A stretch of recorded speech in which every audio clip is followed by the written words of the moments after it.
ना तोर बाबू संग बाबू के सार के लड़का जोड़े मर मैदान कहीं के संगे होला ना वो अलग डिब्बा लेके हम डिब्बा लेके अलग लेकिन एने आओ लड़का लड़की के मुलाकात बंद बा बड़का भैया ठीक 3.5 महीना बाद 3.5 महीना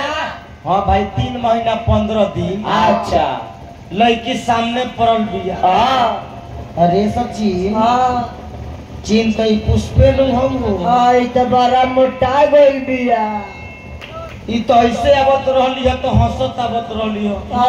आज मन उदास कोइले बड़ी हमरा मन में खटपट लागत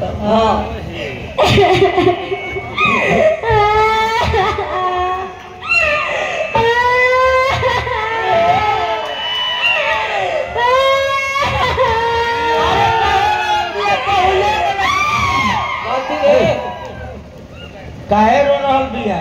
केहू ले बा काई निकाल कथी रे सवाल अच्छा पर्स बाई जे का दिक्कत बाजी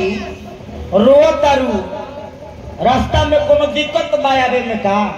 ना हमरा से कोनो दिक्कत बा ना अरे का दिक्कत बा हमरा से कोनो परेशानी बा ना तो तोरा मैदान लागल बा ठीक बा तो रो तारू का है कोनो दिक्कत मत बताओ खुल के ए जान बोला जान खेपी मत धर नीचे मुठ मत धर नीचे धर पुतहिया तो गला ससु ए जान रोना जब जब मिलेला बुलावत रहनी हम दौरा चली आवत रहनी आपके बाद से ना हम रौरा से मिलब ना रौरा हमरे से मिलब अरे काहे एक करे जा हमरा पास मजबूरी बा तेरा पास मजबूरी बा हमर जरूरी नु बा हां भाई भेंट कइल एकरा जरूरी पड़ जाला जब 4 बजेला नु भोर तो 2-4 जूता के जरूरी पड़ जाला का दिक्कत बा हमरा साफ साफ खुल के कह छूट के कह छूट ए करे जे करे जी हमर माई बाबू हमर माई बाबू अरे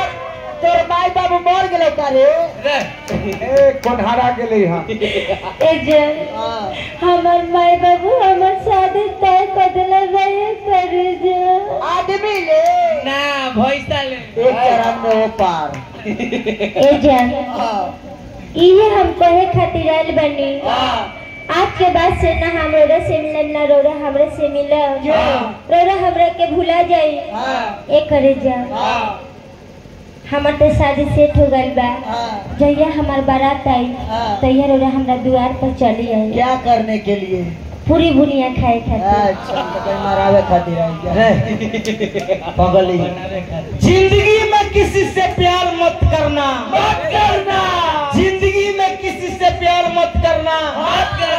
हो जाए तो इनकार मत करना निभा सको तो उस राह पर चलकर निभाना वरना किसी लड़का का जिंदगी बर्बाद ए जान वैसे रौरा काहे बोलत तनी वैसे कही हम कहां कहतनी कि रौरा से प्यार न करीला ये करे जा हमहू तो रौरा से बहुत प्यार करीला कैसे नहीं के विश्वास तो सुन ली बोला दिल लगा के देखी दिल लगा के देखी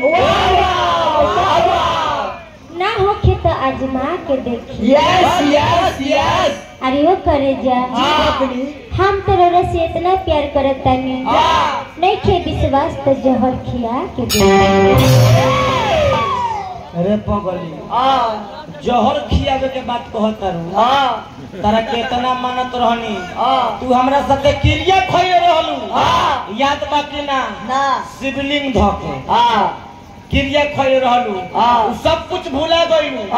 बड़का भैया भाव उहे लगल पुराना हिंदी फिल्म के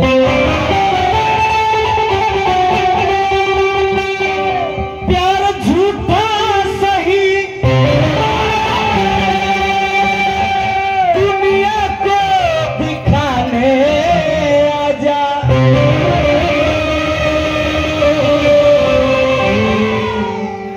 किसी और से मिलने के बहाने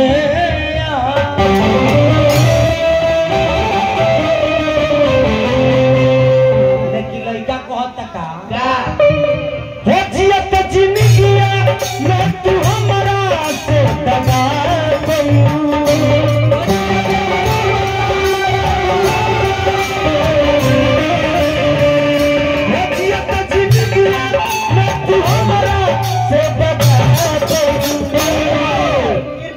खड़ा हो रहा है क्या रोआ रोआ। अच्छा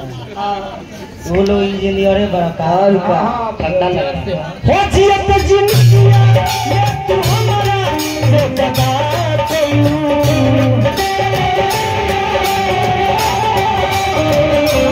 हो जियत जिंदगिया मैं तू हमरा से दगा तो जाके ससुराल अपना यार को भुला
गुप्त महिला प्रसंग पर चर्चा करें। हमरा पुरस्कार दिल बनी 101 रुपया पुरस्कार समिति साहब के देखी शत्रुघ्न प्रसाद सिंह रउआ अपना तरफ से गमछा दे के सम्मानित करी। हमरा सम्मानित हो गई लेकिन दोनों नचनिया बाचल दिया एगो के करी एगो के छोड़ी इनका ना ना यह है गमछा है इनका सम्मानित करी आ तनी जोरदार ताली बजाई सब है जय हो जय हो जय हो ए समिति साहब देखो देखो ए गिंजन गिंजन गिंजन अपना समाज में गिंजन जोरदार ताली बजाई समिति साहब के नाम पर तालियां तालियां तालियां हां देखिए संस्कार पैर छू के आशीर्वाद मांगली हां आ उन्हें के साथ साथ देखली हां उ लड़का के शादी कर लेनी और लड़का के बाबू से शादी आ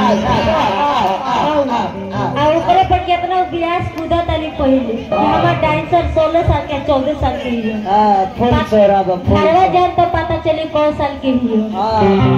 देखिए फुल सोहराब कुछ तो हम बोले में हम दिक्कत मनाता है जनता नहीं हेलो नचनिया बिया 14 साल के 14 साल के वो अपने कहले कि हम नचनिया ही 14 साल के आ ऊ बड़े कितना साल के जनता नहीं 38 बरिस वो अपने बड़े 38 बरिस आ उनको नचनिया बिया 14 साल के उनका मेंबर का इतना 61 अब का बताई आदमी से मुंह लगावल जाला महिषासुर से ना तो फेरे में फंस जाई लड़का कहता कि ए पगली सचल रहन जिया तोहरा साथ में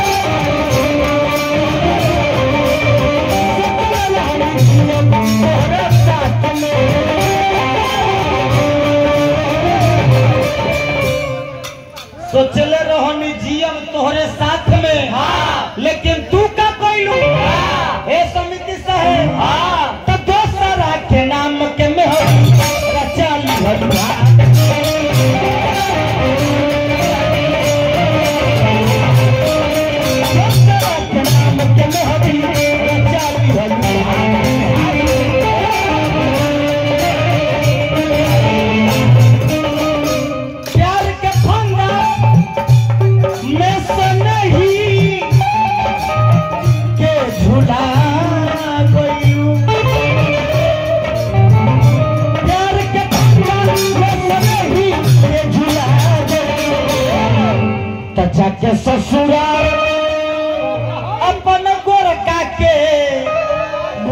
गइलू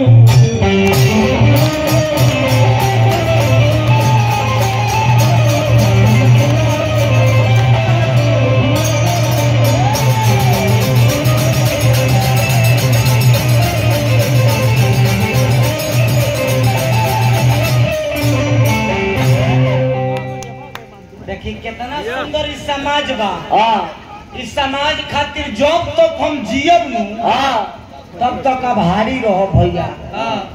इस समाज ऐसा बा देखी नाचबो करो तनी हमरा बड़का भैया त कितना तरीका से नचनिया में सटत नहीं खी ऐसे बस भुजभुजा के बस बाहर कितना तरीका बा ना तो कहीं कोई ऐसा समाज मिलेला तो निशानी छूट दे दे तो बुझाई कि नचनिया के उठा के पटक दे धान बने रहा सब लेकिन हो अब कथा प्रसंग पर